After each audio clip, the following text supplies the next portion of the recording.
ఓం నమ శివాయ. మీరు శివరాత్రికి ఉపవాసం, జాగరణ చేస్తున్నారా?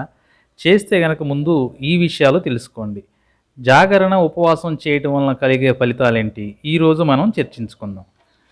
పొద్దున్నే తలస్నానం చేసి శివయ్యని భక్తితో పూజించిన తరువాత ఉపవాసం చేయాలి. ఉపవాసం అంటే కటిక ఉపవాసం కాకుండా పళ్ళు లాంటివి తిని ఉపవాసం చేయాలి. అసలు ఉపవాసం అంటే ఏంటి? ఉపము అంటే దగ్గరగా, వాసము అంటే ఉండటం. ఉపవాసం అంటే దేవుడికి దగ్గరగా ఉండటం అని అర్థం. జాగరణ. జాగరణ ఎందుకు చేయాలి? పగలని జ్ఞానంతోనూ, రాత్రిని అజ్ఞానంతోనూ మన పురాణాలు చూస్తున్నాయి. అలాంటి అజ్ఞానాన్ని చీల్చుకొని జ్ఞానాన్ని సంపాదించుకోవడం కోసం ఈ శివరాత్రి రోజు జాగరణ చేయాలి. శివరాత్రి రోజు ఉపవాసం, జాగరణ ఈ రెండూ చేస్తే శివయ్యని అత్యంత ప్రీతిదాయకంగా పూజించినట్లే లెక్కలోకి వస్తుంది. భక్తిలో భగవంతునిలో ఐక్యం అయిపోవాలి అంటే వాటర్లో పంచదార వేసి కొంచెం సేపు తిప్పినప్పుడు ఏ విధంగా పంచదార యొక్క గుణం వాటర్లోకి వెళ్ళిపోతుందో అదేవిధంగా భక్తిలో ఉన్నప్పుడు ఆ భక్తి యొక్క గుణాలు ముక్తిలోకి ఆటోమేటిక్గా వెళ్ళిపోతాయి, మనల్ని తీసుకువెళ్తాయి. అలా కాకుండా అదే వాటర్లో ఒక రాయిని కానీ వేసి తిప్పినట్లయితే ఎన్ని సంవత్సరాలు తిప్పినా ఆ రాయి అనేది ఆ వాటర్లో కరగదు. ఆ రాయే కామగుణం. శివరాత్రి మహాత్యాన్ని తెలిపేటటువంటి ఒక చిన్న కథ ఉంది, చెబుతాను వినండి.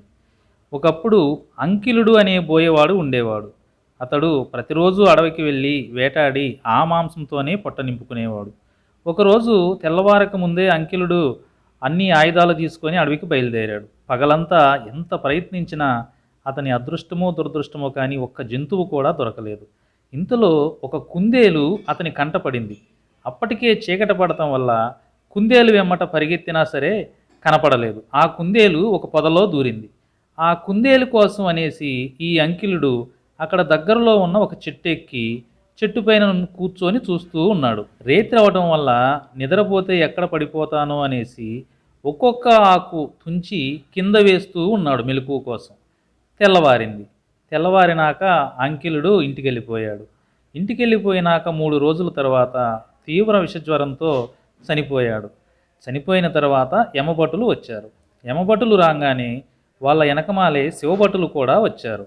అంకిలుని తమతో పాటు తీసుకువెళ్ళటానికి సిద్ధమయ్యారు శివభటులు. అప్పుడు యమకింకరులు శివభటులకి మధ్య వాదోపవాదాలు జరిగాయి.